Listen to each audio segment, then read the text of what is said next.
କ'ଣ ଆପଣ ଝିଅ ପଟେଇବାକୁ ଚାହୁଁଛନ୍ତି? ସୁନ୍ଦରୀ ପଡ଼ିଶା ଘର ଭାଉଜକୁ ପଟେଇବାକୁ ଚାହୁଁଛନ୍ତି? ତା'ଠାରୁ ନିଜର ମନ ମୁତାବକ କାମ ହାସଲ କରିବାକୁ ଚାହୁଁଛନ୍ତି? ତେବେ ଆଜିର ଏହି ଭିଡ଼ିଓଟି ଆପଣଙ୍କର ଇଚ୍ଛାକୁ ପୂରଣ କରିବ। କାରଣ ଆଜିର ଏହି ଭିଡ଼ିଓଟିରେ ମୁଁ ଆପଣଙ୍କୁ ଶିଖାଇବି ବିନା ମନ୍ତ୍ରତନ୍ତ୍ରରେ କେବଳ 5ଟି ରସୁଣ କୁଲାରେ ଝିଅ ପଟେଇବା ପାଇଁ ବଶୀକରଣ ବିଦ୍ୟା, ନାରୀ ମୋହିନୀ ବଶୀକରଣ ବିଦ୍ୟା। ଏହି ବଶୀକରଣ କରିବା ପାଇଁ ଆପଣଙ୍କୁ କୌଣସି ପ୍ରକାର ମନ୍ତ୍ରତନ୍ତ୍ର କରିବାକୁ ପଡ଼ିବନି କିମ୍ବା କିଛି ବି ପଇସା ଖର୍ଚ୍ଚ କରିବାକୁ ପଡ଼ିବନି। କେବଳ 5ଟି ରସୁଣ କୁଲା ଆଣିବେ ଆଉ କଳା ସୂତା ଆଣିବେ। ତାପରେ ମୁଁ ଆପଣଙ୍କୁ କିଛି ପ୍ରୟୋଗ ବିଧି ଶିଖାଇବି। ଆପଣ ସେହି ପ୍ରୟୋଗ ବିଧିକୁ ଠିକ୍ ଭାବରେ କରିଦେବେ। ତାପରେ ଦେଖିବେ ଚମତ୍କାର। ଯେଉଁ ଝିଅ ପଟୁନଥିଲା, ଆପଣଙ୍କୁ ଭାव ଦେଉନଥିଲା, ସେ ଝିଅ ନିଜେ ଆସି ଆପଣଙ୍କ ସହିତ କଥା ହେବ, ଆପଣଙ୍କୁ ଭଲ ପାଉଛି ବୋଲି କହିବ। ଯେଉଁ ବିବାହିତା ନାରୀ ବା ପଡ଼ିଶା ଘର ଭାଉଜକୁ ଆପଣ ଦିନରାତି ଭାବୁଛନ୍ତି, ତା'ର ସୁନ୍ଦରତାକୁ ଦେଖି ତା ଆଡ଼କୁ ଆକର୍ଷିତ ହେଉଛନ୍ତି, ସେ ନାରୀ ନିଜେ ଫୋନ୍ କରିବ, ରାତିଦିନ ଘରକୁ ଡାକିବ, ଯାହା ଚାହିଁବେ ତାହା କରିବ। କୌଣସି ପ୍ରକାର ବାଧା ଦେବ ନାହିଁ। ହଁ ଫ୍ରେଣ୍ଡସ୍, ଯଦି ଆପଣ କେଉଁ ଝିଅକୁ ମନେ ମନେ ଭଲ ପାଉଛନ୍ତି କିନ୍ତୁ ଯେତେ ଚେଷ୍ଟା କଲେ ମଧ୍ୟ ତାକୁ ପଟେଇ ପାରୁନାହାନ୍ତି, ତାକୁ ନିଜର ମନ କଥା କହିବାକୁ ଡରୁଛନ୍ତି, ଆଉ ଆପଣ ଚାହୁଁଛନ୍ତି କି ସେ ଝିଅ ନିଜେ ଆସି ଆପଣଙ୍କୁ ଭଲ ପାଉଛି ବୋଲି କହୁ, ତେବେ ମାତ୍ର ଥରେ 5ଟି ରସୁଣ କୁଲା ଆଉ କଳା ସୂତା ଆଣି ଆଜିର ଏହି ବଶୀକରଣ କରିଦିଅନ୍ତୁ। ଗ୍ୟାରେଣ୍ଟି ଦେଉଛି ସେ ଝିଅ ନିଜେ ଆସିବ, ଆପଣଙ୍କୁ ଭଲ ପାଉଛି ବୋଲି କହିବ। ଆପଣଙ୍କ ପ୍ରେମରେ ଏମିତି ଦିବାନୀ ହେଇଯିବ କି ଆପଣଙ୍କୁ ନ ଦେଖି ଗୋଟେ ମୁହୂର୍ତ୍ତ ବି ରହିପାରିବନି। ନମସ୍କାର ଫ୍ରେଣ୍ଡସ୍, ଓଡ଼ିଆ ଫଣ୍ଡା ଚ୍ୟାନେଲକୁ ଆପଣମାନଙ୍କୁ ସ୍ୱାଗତ।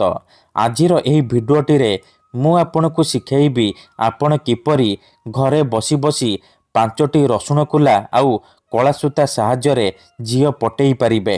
ସୁନ୍ଦରୀ ପଡ଼ିଶା ଘର ଭାଉଜକୁ ପଟେଇ ପାରିବେ। ଏହି ବଶୀକରଣ ଏତେ ଶକ୍ତିଶାଳୀ କି ଏହାର ପ୍ରୟୋଗ କେବେ ବି ଖାଲି ଯାଏନି। ତେଣୁ ଏହାକୁ ଆପଣ ଭାବିଚିନ୍ତିକି ପ୍ରୟୋଗ କରିବେ।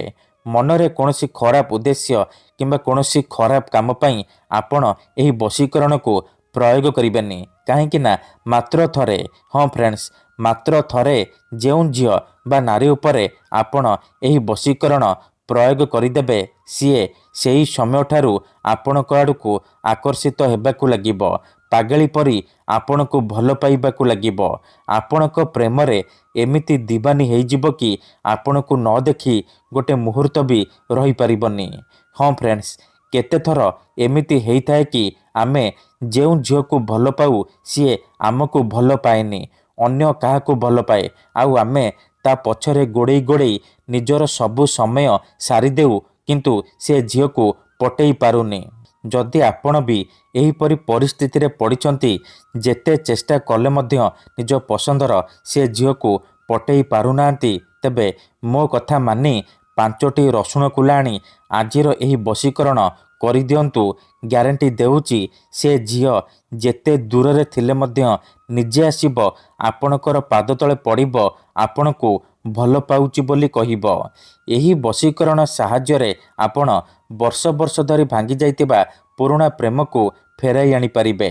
ଶାଶୁ, ନଣନ୍ଦ, ଦିଅର, ଭାଉଜ କାହାକୁ ବି ନିଜ ବଶରେ କରି ତା'ଠାରୁ ନିଜର ମନ ମୁତାବକ କାମ ହାସଲ କରିପାରିବେ।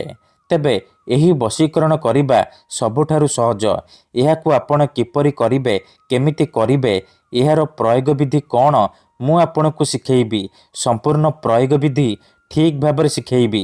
ଜାଣିବା ପାଇଁ ଭିଡ଼ିଓଟିକୁ ମୂଳରୁ ଶେଷ ପର୍ଯ୍ୟନ୍ତ ପୁରା ଧ୍ୟାନ ସହିତ ଦେଖନ୍ତୁ। ଅଧାରୁ ଛାଡ଼ିକି ପଳେଇଲେ କିମ୍ବା କାଟି କାଟି ଦେଖିଲେ ଆପଣ କିଛି ବି ବୁଝିପାରିବେନି। ପରେ କମେଣ୍ଟ କରିବେ, ଗୁରୁଜୀ ଆପଣଙ୍କର ବଶୀକରଣ କାମ କରୁନି। ଦେଖନ୍ତୁ, ମୁଁ ଆପଣଙ୍କୁ ସବୁ ଭିଡ଼ିଓରେ କହୁଛି, ଯେଉଁପରି ଆପଣ ଭଗବାନଙ୍କୁ ମାନୁଛନ୍ତି, ଭଗବାନଙ୍କ ଉପରେ ବିଶ୍ୱାସ ରଖିଛନ୍ତି, ନିଜର ସବୁ ଦୁଃଖ କଷ୍ଟ ଅସୁବିଧା ଭଗବାନଙ୍କୁ ଜଣାଉଛନ୍ତି, ଯଦି ସେ ଅସୁବିଧାର ସମାଧାନ ନ ହେଲା, ତା'ର ମାନେ ନୁହେଁ କି ଭଗବାନ ନାହାନ୍ତି। ସେହିପରି ମନ୍ତ୍ରତନ୍ତ୍ର ହୁଏ, ବଶୀକରଣ କାମ କରେ, କିନ୍ତୁ ଏହାକୁ ଆପଣଙ୍କୁ ସିଦ୍ଧ କରିବାକୁ ପଡ଼ିବ। ପ୍ରୟୋଗ ବିଧିକୁ ଠିକ୍ ଭାବରେ କରିବାକୁ ପଡ଼ିବ। ମୁଁ ଆପଣଙ୍କୁ ଯେମିତି ଶିଖେଇବି ଆପଣଙ୍କୁ ଠିକ୍ ସେହିପରି କରିବାକୁ ପଡ଼ିବ। ତେବେ ଯାଇ ମୁଁ ଆପଣଙ୍କୁ ଗ୍ୟାରେଣ୍ଟି ଦେଉଛି ଆପଣ ଯେଉଁ ଝିଅ ବା ବିବାହିତା ନାରୀକୁ ଚାହିଁବେ ଅତି ସହଜରେ ପଟେଇ ପାରିବେ, ନିଜ ପ୍ରେମରେ ଦିବାନୀ କରିପାରିବେ, ତାଠାରୁ ନିଜର ମନ ଚାହୁଁଥିବା କାମ ହାସଲ କରିପାରିବେ। ତେବେ ଏହି ବଶୀକରଣ ଆପଣ କିପରି କରିବେ, କେମିତି କରିବେ, 5ଟି ରସୁଣ କୁଲା ଆଉ କଳା ସୂତା ସାହାଯ୍ୟରେ ଆପଣ କିପରି ନାରୀ ମୋହିନୀ ବଶୀକରଣ କରିପାରିବେ ମୁଁ ଆପଣଙ୍କୁ ଶିଖେଇବି। ସମ୍ପୂର୍ଣ୍ଣ ପ୍ରୟୋଗ ବିଧି ଠିକ୍ ଭାବରେ ଶିଖେଇବି। ଜାଣିବା ପାଇଁ ଭିଡ଼ିଓଟିକୁ ମୂଳରୁ ଶେଷ ପର୍ଯ୍ୟନ୍ତ ପୁରା ଧ୍ୟାନ ସହିତ ଦେଖନ୍ତୁ। ପ୍ରୟୋଗ ବିଧିକୁ ଠିକ୍ ଭାବରେ ବୁଝନ୍ତୁ, ତାପରେ ଆପଣ ଏହି ବଶୀକରଣ କରିବା ପାଇଁ ଯିବେ। ବିଧିଟି ଜାଣିବା ପୂର୍ବରୁ ଯଦି ଆପଣ ଆମ ଚ୍ୟାନେଲକୁ ପ୍ରଥମ ଥର ଆସିଛନ୍ତି ତେବେ ଦୟାକରି ଚ୍ୟାନେଲକୁ ସବସ୍କ୍ରାଇବ୍ କରି ପାଖରେ ଥିବା ବେଲ୍ ଆଇକନ୍କୁ ମଧ୍ୟ ଦବାଇ ଦିଅନ୍ତୁ, ଯାହାଦ୍ୱାରା ଆମେ ଯେଉଁ ବି ଭିଡ଼ିଓ ଅପଲୋଡ଼ କରିବୁ ସର୍ବପ୍ରଥମେ ଆପଣ ଦେଖିପାରିବେ ଆଉ ତାର ଲାଭ ପାଇପାରିବେ। ତେବେ ଏହି ବଶୀକରଣ ଆପଣ କିପରି କରିବେ, କେମିତି କରିବେ, ଚାଲନ୍ତୁ ଜାଣିବା। ମନେ ରଖନ୍ତୁ, ଏହି ବଶୀକରଣ ବିଧିକୁ ଆପଣ କେବଳ ଶନିବାର ଦିନ କରିବେ। ବିଧିଟି କରିବା ପୂର୍ବରୁ ଭଲ ଭାବରେ ହାତ ଗୋଡ଼ ମୁହଁ ଧୋଇକି ଆପଣ ଏହି ବଶୀକରଣ ଆରମ୍ଭ କରିବେ। ଶନିବାର ଦିନ 3ଟାରୁ ସନ୍ଧ୍ୟା 6ଟା ମଧ୍ୟରେ ଆପଣ ଏହି ବଶୀକରଣ କରିପାରିବେ। ପ୍ରଥମେ ଆପଣ କ'ଣ କରିବେ, 5ଟି ରସୁଣ କୁଲା ଆଣିବେ ଆଉ କଳା ରଙ୍ଗର ସୂତା ଆଣିବେ। ଆପଣଙ୍କ ଘରେ ଯେଉଁ ସିଲେଇ ସୂତା ଥିବ ଆପଣ ସେହି କଳା ରଙ୍ଗର ସିଲେଇ ସୂତା ଆଣିବେ। ତାପରେ କୌଣସି ଏକ ଜାଗାରେ ଚୁପଚାପ ବସି ପଡ଼ିବେ, ଯେଉଁଠାରେ ଆପଣଙ୍କୁ କେହି ଦେଖିବେନି କିମ୍ବା ଡାକିବେନି। ଠିକ୍ ଅଛି। ତାପରେ ଆପଣ କ'ଣ କରିବେ, 5ଟି ରସୁଣ କୁଲା ଆଉ କଳା ସୂତା ସାହାଯ୍ୟରେ ଗୋଟିଏ ମାଳ ତିଆରି କରିବେ। ମାଳ ତିଆରି କରିସାରିବା ପରେ ସେ ମାଳରେ ଭଲ ଭାବରେ ସିନ୍ଦୁର ଲଗାଇଦେବେ। ଏତିକି କରିସାରିବା ପରେ ଆପଣ ଆଖି ବନ୍ଦ କରିକି ସେହି ଝିଅ ବା ନାରୀକୁ ମନେ ମନେ ଭାବିବେ, ତାର ମୁହଁକୁ ନିଜ ମନରେ ଭାବିବେ। ତାପରେ ଯେଉଁ 5ଟି ରସୁଣ କୁଲାର ମାଳ କରିଛନ୍ତି ସେ ମାଳରୁ ଗୋଟିଏ ରସୁଣ କୁଲାକୁ ଛୁଇଁବେ। ଗୋଟିଏ ଥର ସେହି ଝିଅ ବା ନାରୀର ନାମ କହିବେ। ଏହିପରି ଆପଣ ଗୋଟେ ଗୋଟେ କରି 5ଟି ରସୁଣ କୁଲା ଛୁଇଁବେ। 5 ଥର ସେ ଝିଅ ବା ନାରୀର ନାମ କହିବେ ଯାହାକୁ ଆପଣ ବଶରେ କରିବାକୁ ଚାହୁଁଛନ୍ତି। ଏହିପରି 5 ଥର କରିସାରିବା ପରେ ସେ ରସୁଣର ମାଳରେ ଗୋଟିଏ ଥର ଫୁଙ୍କିଦେବେ। ତାପରେ କ'ଣ କରିବେ, ସେ ରସୁଣର ମାଳକୁ ନେଇକି କୌଣସି ଏକ ନିମ୍ବ ଗଛ ପାଖକୁ ଯିବେ। ତାପରେ 5 ଥର ସେ ଝିଅର ନାମ କହିବେ। ତାପରେ ନିମ୍ବ ଗଛର ଡାଳରେ ସେ ରସୁଣର ମାଳକୁ ବାନ୍ଧି ଦେଇ ଚୁପଚାପ ଘରକୁ ଫେରି ଆସିବେ।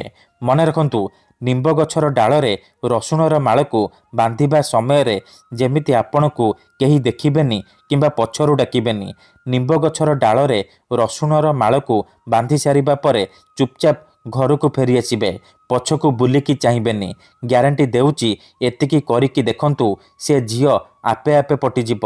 ଧନ୍ୟବାଦ।